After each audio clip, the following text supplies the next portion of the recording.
Salut tout le monde, bienvenue pour ce nouveau point hebdomadaire sur les cryptos majeurs. On va commencer comme d'hab par le Bitcoin.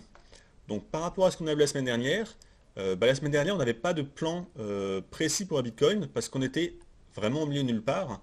On n'était pas ici, on n'avait pas encore testé l'oblique de support, donc il n'y avait pas de raison de vouloir passer franchement acheteur tant qu'on n'avait pas testé au moins le niveau.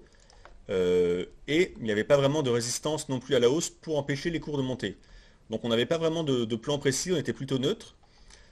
On avait dessiné ce canal, là on voit qu'on est en train de tester une cassure haussière de ce canal. Donc il faudra valider ça en clôture journalière, mais peut-être que ce canal baissier va être cassé, donc ça serait normalement un signal haussier. Donc on va affiner un peu voir ce qu'on peut attendre pour la semaine à venir. D'un simple point de vue technique déjà, le fait qu'on soit en train de tester la cassure de cette oblique, mais qu'on n'ait pas de volume, déjà c'est un peu louche. On aime bien quand il y a un breakout, donc là il y a un breakout qui est en cours, on aime bien avoir un pic de volume pour valider la cassure. Et là on voit que il n'y a vraiment pas beaucoup de volume.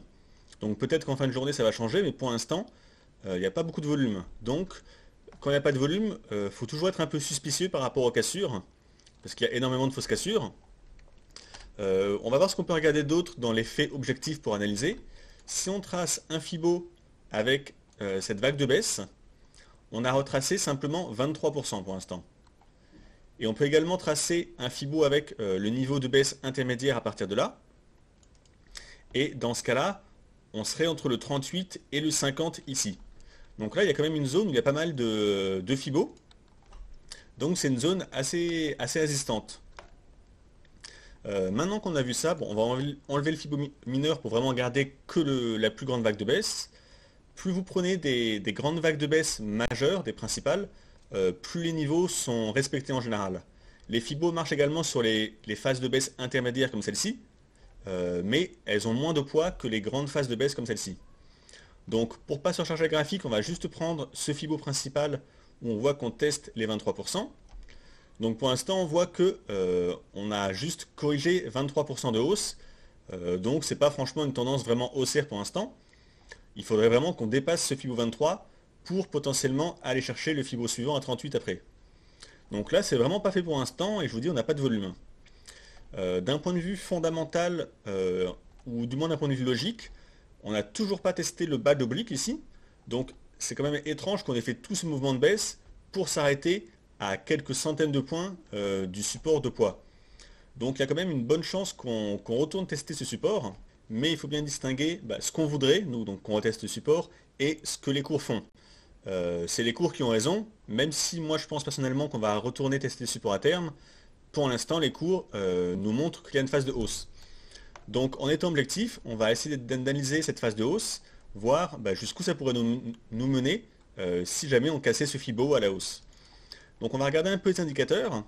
Les indicateurs, on voit que le stochastique donne des signaux d'achat ici.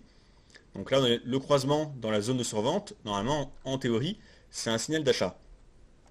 Et suite à ce signal d'achat, les cours ont bien poursuivi à la hausse.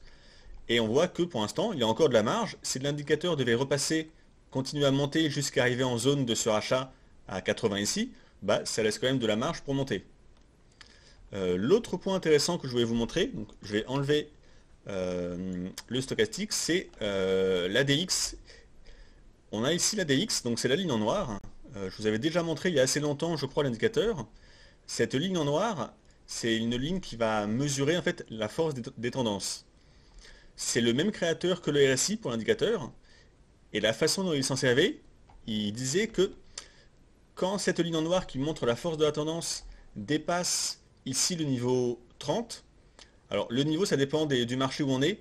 Dans certains marchés on prend le niveau 20 comme déclencheur, mais dans les marchés très volatiles comme les cryptos, il vaut mieux la régler sur 30, le niveau idéal, parce que sinon ça va toujours être au-dessus du niveau 20. Donc quand la ligne passe le niveau 30, en général, ça indique qu'il y a un fort mouvement sur le marché et que c'est un vrai mouvement. Et en dessous, on a deux lignes, une en rouge et une en verte, qui montrent les pressions acheteuses et vendeuses des cours. Donc comment ça fonctionne une fois qu'on a ces trois lignes? Quand on a l'ADX, donc en noir, qui dépasse le niveau 30 ici pour les cryptos, ça veut dire qu'il y a un fort mouvement directionnel qui est en cours. Ça veut dire que c'est là qu'on a l'occasion de se placer pour profiter du mouvement directionnel. Par contre, l'ADX n'indique pas le sens du mouvement. Ça nous indique juste qu'il y a beaucoup de volatilité et qu'il y a un fort mouvement. Et après, pour savoir le sens du mouvement, ça va être la ligne rouge ou verte. La ligne verte, en fait, ça matérialise, la ligne rouge, pardon, ça matérialise la puissance des vendeurs. Et la verte, c'est la puissance des acheteurs.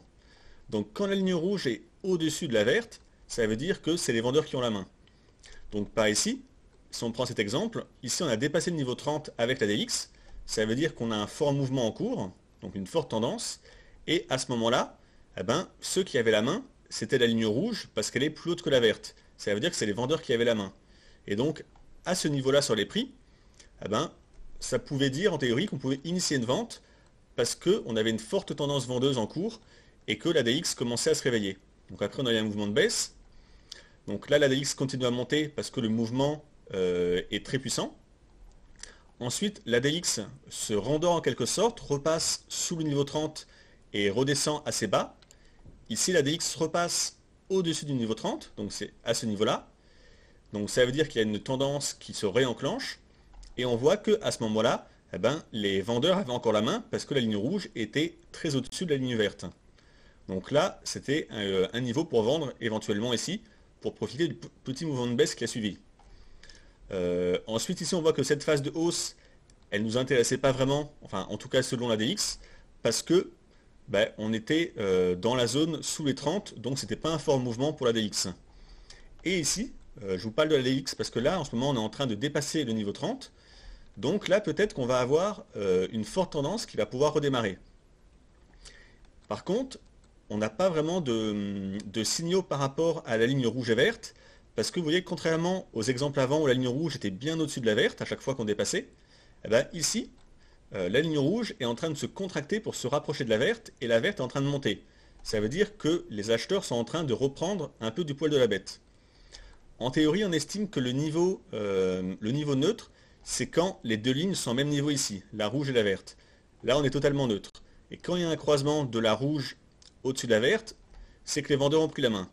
Donc là, ce qu'on voit, c'est que les vendeurs ont toujours la main pour l'instant, ce qui est assez logique parce qu'on a une belle tendance baissière avant, mais les acheteurs sont en train de se réveiller et l'indicateur est en train de remonter. Si jamais la ligne verte passait au-dessus de la rouge dans les prochains jours et que l'ADX restait en même temps au-dessus du niveau 30, eh ben, peut-être que ça pourrait signifier qu'il va y avoir un mouvement de hausse plus ample. Donc là, pour l'instant, on n'a pas grand-chose à faire avec ce signal, c'est trop tôt. Pour l'instant, les vendeurs ont toujours la main parce que la ligne rouge est au-dessus. Mais si jamais les deux lignes se croisent ici et que la ligne verte reprend la main, donc c'est les acheteurs, bah peut-être qu'il pourrait y avoir un mouvement de hausse plus profond. Et dans ce cas-là, l'objectif logique, si ça se produit, bah, ça serait peut-être de viser bah, un retour sur le haut de l'oblique. Bon, pour l'instant, c'est très hypothétique, on n'a vraiment pas le signal, mais vu qu'on a dépassé le niveau 30 ici, regardez dans le courant de la semaine, si jamais les lignes se croisent ou pas, ça pourrait être un beau signal. Les limites de la DELX par rapport à d'autres indicateurs, c'est que ce n'est pas des signaux comme le RSI ou le stochastique ou le MACD, des signaux binaires acheter ou vendre des classes A.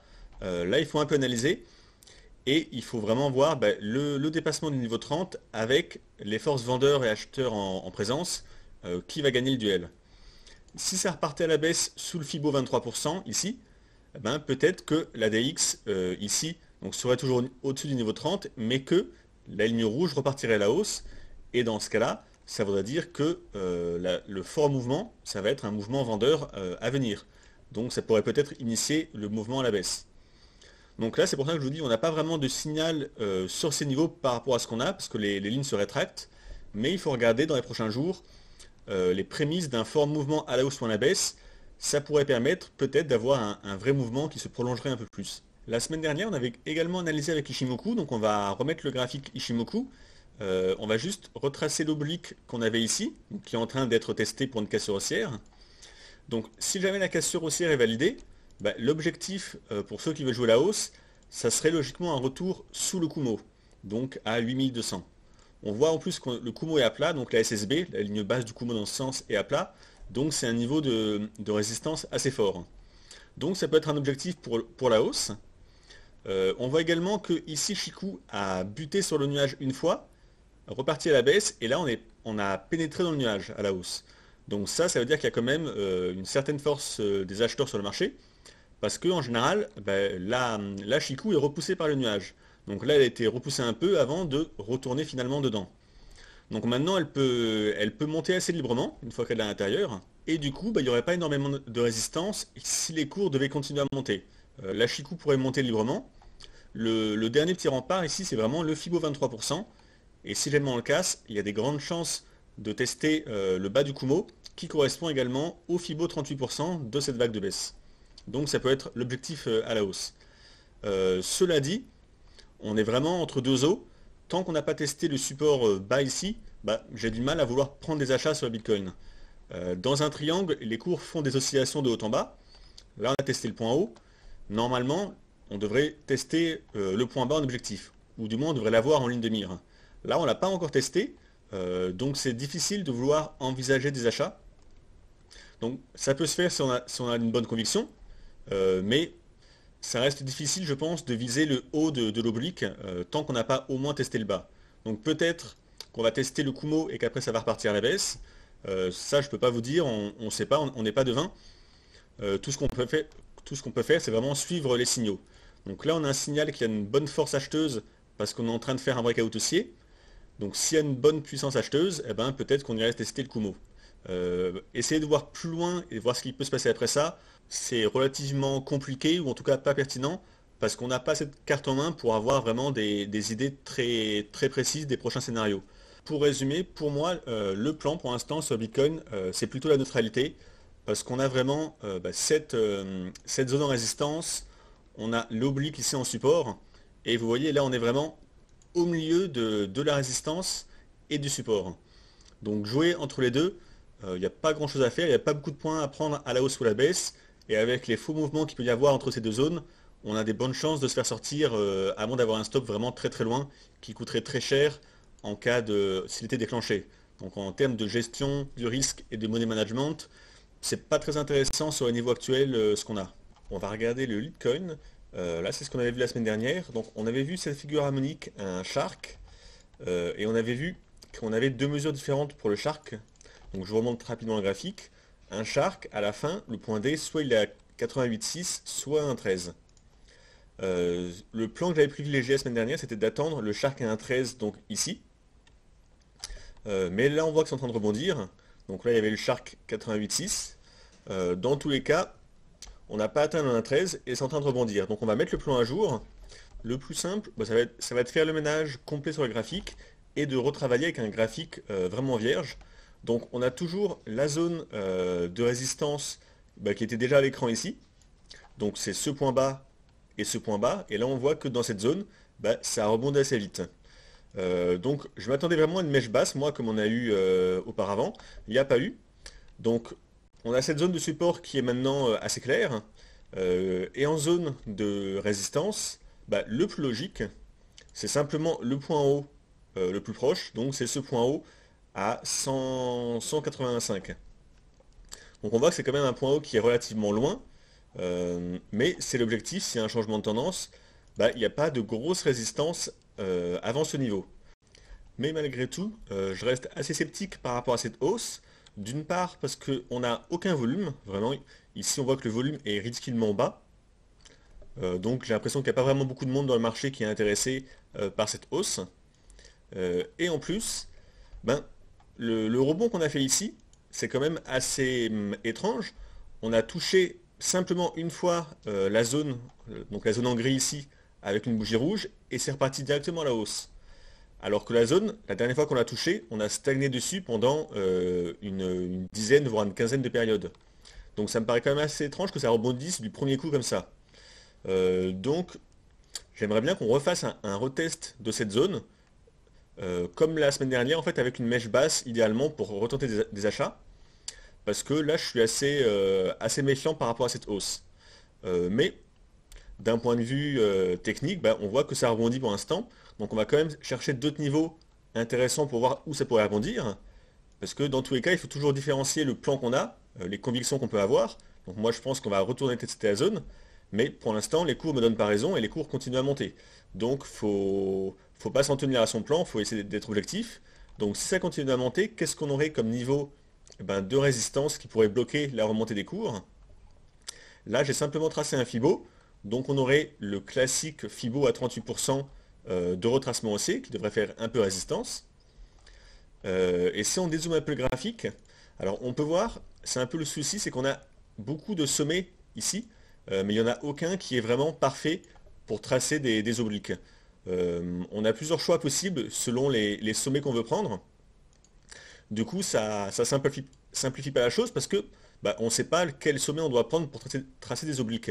C'est pas très clair, on voit qu'on a plusieurs obliques possibles. Et dans ce cas-là, il n'y a pas une méthode qui va vous dire vous prenez tel sommet avec tel sommet pour tracer votre oblique. Du coup, ça fait des choses pas du tout précises ici. Donc on va essayer de travailler ça autrement. On va se servir de l'éventail de Fibo que je vous avais montré déjà la semaine dernière. Et on va tracer l'éventail à partir du point le plus haut de la tendance jusqu'au point le plus bas qu'on a eu ici. Donc ça étend automatiquement l'éventail. Et cet éventail me plaît assez parce qu'on voit qu'il a eu des niveaux pertinents. On voit que ici, il a bloqué la hausse des cours, donc sur ces niveaux. 3 fois les cours l'ont testé, même 4 fois, et c'est reparti à la baisse. Là, on l'a cassé à la hausse, on a testé pile le niveau suivant, donc le niveau ici, et c'est reparti à la baisse. Donc on voit que cet éventail est quand même assez respecté par le marché. Donc ça nous permet d'avoir encore cette ligne qui avait repoussé les cours à la baisse.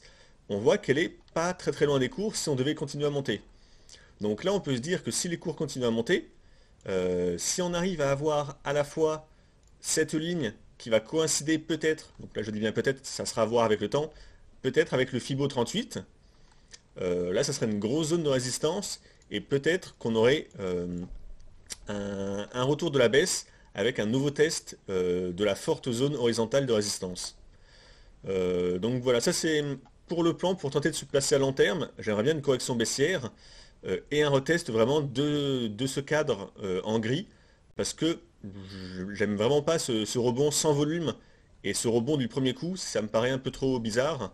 Donc je me dis qu'il y a peut-être un bull trap ou quelque chose comme ça.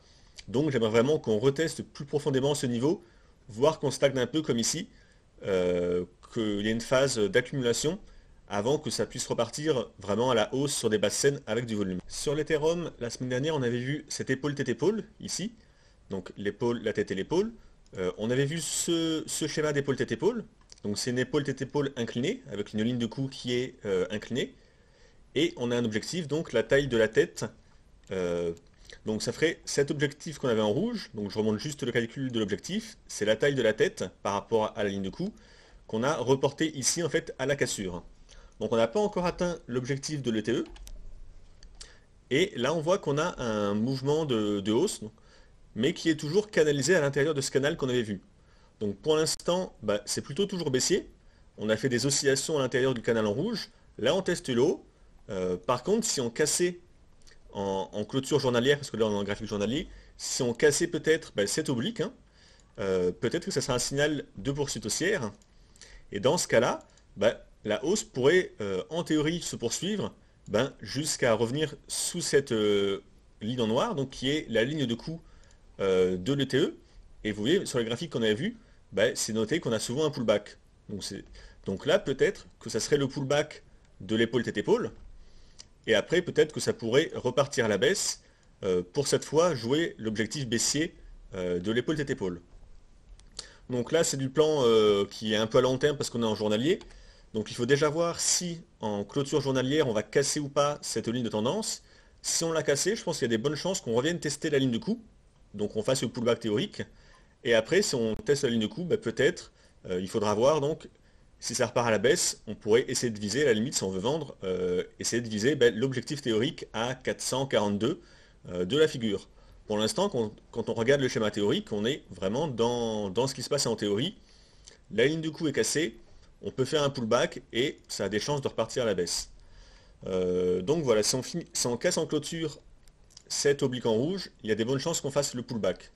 Mais cela dit, c'est pas encore gagné. D'ici la fin de la journée, ça peut très bien rebaisser et ne pas faire de breakout haussier. Et dans ce cas-là, ça pourrait repartir peut-être directement à la baisse, tester l'objectif. Les pullbacks ne sont pas obligatoires sur les ETE. C'est courant, mais il n'y en a pas toujours. Et dans un plan, il faut toujours voir le niveau d'invalidation du plan. Donc le plan, si on casse l'oblique à la hausse ici, potentiellement si vous voulez tenter un achat pour venir tester le haut de la ligne de coup, c'est possible, mais je suis pas sûr qu'on a un ratio rendement risque très intéressant. Dans tous les cas, si on casse à la hausse et qu'on vient tester la ligne de coup ici en pullback, l'invalidation du plan de l'ETE, c'est si jamais les cours devaient réintégrer la ligne de coup, donc réintégrer au-dessus de la ligne de coup. Là, ça voudrait dire que l'ETE n'est plus valide. Donc elle a quand même fonctionné temporairement, parce qu'ici on a quand même fait une belle baisse une fois que la ligne de coup était cassée, mais on n'aurait pas atteint l'objectif maximal de la ligne de coup. Mais il ne faudrait pas tenter de la rejouer si on a repénétré au-dessus de la ligne de coup ici en clôture journalière. Et à l'inverse d'ailleurs, on pourrait peut-être même envisager des achats si jamais les cours devaient réintégrer le dessus de la ligne de coup, donc en clôture de bougie daily, hein, peut-être que ça annoncerait vraiment le retour de la hausse. Parce que ça voudrait dire qu'on a cassé cette oblique, ce canal baissier en rouge, on l'aurait cassé, donc c'est un premier signe de hausse. Et si on casse également cette ligne de résistance, ça montre quand même qu'il y a une grosse puissance des acheteurs, et donc peut-être que ça serait le signal pour repasser acheteur si on clôture au-dessus. Sur le Néo, ça n'a pas beaucoup bougé depuis la semaine dernière. On attendait ce niveau en gris qui est un niveau de support très fort pour tenter de repasser à l'achat éventuellement. Mais suite au mouvement haussier du Bitcoin, le Néo est reparti à la hausse celui-ci, mais il est reparti à la hausse sur un niveau pas intéressant, ou en tout cas qui n'était pas prévisible. Donc là ça repart à la hausse, mais il n'y a pas grand-chose à faire pour moi. Tant qu'on n'a pas testé soit ce gros support, soit tant qu'on n'a pas cassé à la hausse cette oblique en rouge, donc avec ses sommets, on est un peu coincé entre les deux et il n'y a pas grand chose à faire. En tout cas en journalier. Peut-être qu'en 4 heures ou 1 heure, il y a des petits trades à faire, mais pour ceux qui veulent jouer pour du moyen long terme, là, tant qu'on est coincé entre le support et la résistance, il n'y a pas de trade vraiment intéressant avec un bon ratio rendement risque à tenter. Donc plutôt neutre sur le Néo, en attente soit d'un prix beaucoup plus bas pour tenter des achats, soit d'un breakout haussier de cette oblique. Sur le Ripple, d'un point de vue chartiste, on n'a pas de niveau intéressant ici pour intervenir. On a rebondi encore un peu au milieu de nulle part comme le Néo avant. Là, ça remonte. On est toujours dans ce canal baissier. Donc il n'y a pas grand chose à faire. Par contre, si on passe avec Ishimoku en journalier, là c'est peut-être intéressant à guetter. On voit que les cours vont se rapprocher du Kumo. Et donc le haut du Kumo, ici, cette ligne à plat, c'est la SSB, donc c'est la ligne basse du Kumo dans ce sens. Elle est à 71 à 71,10. Et ça va être un niveau de résistance qui est quand même assez conséquent. Avec Ishimoku, les nuages, donc les Kumo, c'est des résistances en soi. Donc quand les cours arrivent dessus, il y a des bonnes chances d'avoir un mouvement de repli, vu que c'est une résistance.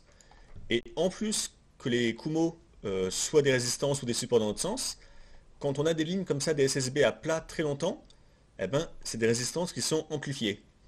Plus la taille du plat va être grande, plus le niveau va être très fort. Donc là, on voit qu'on a vraiment un plat qui est très grand, sur un niveau très clair, donc ce niveau du Kumo. Donc à partir de là, méfiez-vous, si vous êtes à l'achat, ça sera peut-être le moment de prendre des bénéfices, mais on risque d'avoir un mouvement de repli sur ce niveau avec Ishimoku. On peut voir que Shiku est dans le Kumo ici, donc là il n'y a pas trop d'indications, mais en tout cas, on voit que les cours sont quand même sous le nuage. Donc en théorie, avec Ishimoku, quand les cours sont sous le nuage, c'est qu'on est en tendance baissière. En tout cas en format journalier pour l'instant. Donc on est en tendance baissière, on a une correction haussière, mais la correction pourrait prendre fin en arrivant sur le Kumo ici, et les cours pourraient peut-être repartir à la baisse. Donc c'est ça qu'il faudra guetter dans les prochains jours, c'est vraiment ce gros niveau de résistance à 71,10. Et on va finir avec EOS, qu'on avait vu la semaine dernière. La semaine dernière, on avait vu cette oblique, et on attendait soit un retour sur l'oblique de support de long terme ici, donc là, les cours n'ont pas réussi à baisser jusqu'à là, ou alors de casser cette oblique avec un pic de volume, c'est ce qu'on voulait aussi. Et là, si on met les indicateurs, on n'a pas vraiment eu de gros pics de volume, on a eu cette bougie qui a cassé avec un peu plus de volume, mais c'était pas vraiment très convaincant. Par contre, là on voit qu'on commence à avoir un certain volume sur cette belle bougie acheteuse. Donc là, bon, forcément c'est un signal haussier, maintenant c'est clair et net. Si on regarde les indicateurs aussi, on voit que sur le MACD, on a un signal d'achat qui a été donné ici. Donc le croisement de la ligne MACD de signal ici. Donc là, peut-être qu'on va repasser en tendance acheteuse pour du moyen terme, parce que le MACD donne un signal. Par contre, le MACD, attention, n'est pas très bas, c'est-à-dire que le croisement des lignes ici est proche du niveau 0. Vous voyez, le niveau 0 est là, on a croisé ici, et on n'est pas très bas.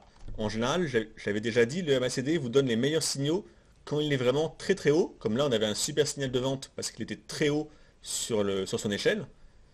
Là, quand on a un signal d'achat mais qu'il est pas très bas, eh ben, c'est quand même moins fiable. Bon, ça reste un signal d'achat, mais c'est pas le meilleur signal qu'on peut avoir avec le MACD. Par contre, au niveau du RSI et du stochastique, ben, la hausse a l'air plutôt saine. On ne constate pas de divergence. Donc quand il n'y a pas de divergence, ben, c'est sain pour la poursuite des mouvements. Et en plus, on voit que les deux ben, ont encore de la marge, que ce soit le stochastique ou le RSI. Ils ont de la marge pour continuer à monter. Ils ne sont même pas encore dans leur zone de surachat. Donc ben, la configuration est assez bonne. Par contre, il faut qu'on voit maintenant où est-ce qu'on peut se placer, comment est-ce qu'on peut se placer si on n'est pas en position. Alors pour ça, on va faire un peu de ménage. On va peut-être tracer un Fibo à partir de la phase de baisse. Et on voit que là, on teste le niveau 38 de retracement à la hausse. Donc, comme je dis toujours, c'est un niveau très fort de retracement. D'ailleurs, on voit que hier, c'est ce qui a bloqué la hausse. Ça a fait une mèche, on a rebaissé.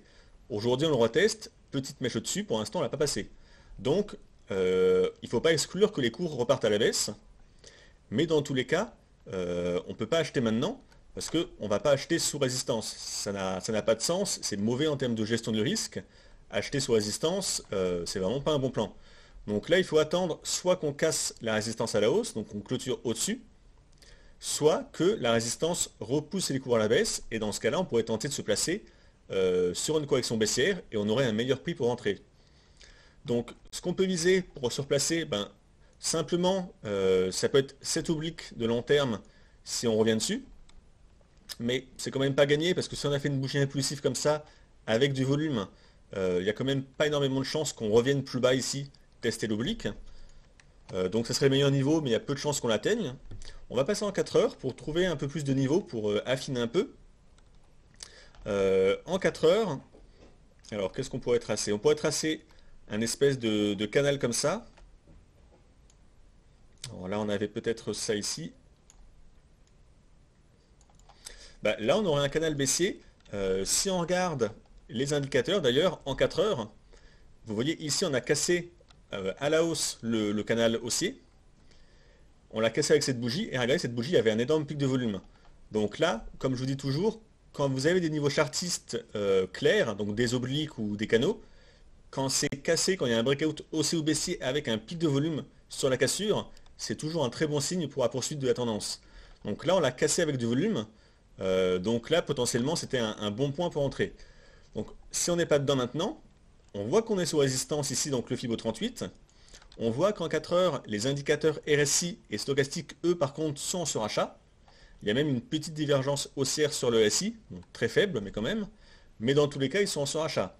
Donc surachat, ça veut dire qu'il y a quand même une forte probabilité que par la suite, ben, les cours baissent et que les indicateurs se dégonflent dans le même temps. Donc là, si les cours baissent, d'un point de vue technique, ce qu'on pourrait attendre, ça serait simplement un retour eh ben, sur le canal ici. Donc on fait un breakout haussier, ça monte un peu, puis on vient faire un throwback sur le canal. Donc cette résistance, enfin cette ancienne résistance cassée est devenue un support. Les cours prennent appui dessus et là repartent peut-être à la hausse. Donc c'est ce qu'on pourrait guetter pour un potentiel point d'achat sur la correction baissière. Si ça devait corriger et revenir vers ici, donc là on serait vers les 13,31, ben, ça pourrait être un bon niveau pour tenter un achat, avec un stop à l'intérieur du canal un peu en dessous, peut-être un stop vers 12,65 par exemple. Prévoyez un peu de marge pour éviter les mèches s'il y a un pullback, mais c'est ce qui nous donnerait le meilleur ratio rendement-risque pour tenter de se placer à l'achat. Donc je rappelle ici qu'il y a toujours cette ligne en rouge là qui serait vraiment le meilleur niveau, mais je pense honnêtement qu'il y a peu de chances que les cours reviennent jusqu'ici. Donc le mieux pour tenter de profiter de l'impulsion haussière, ben, c'est d'attendre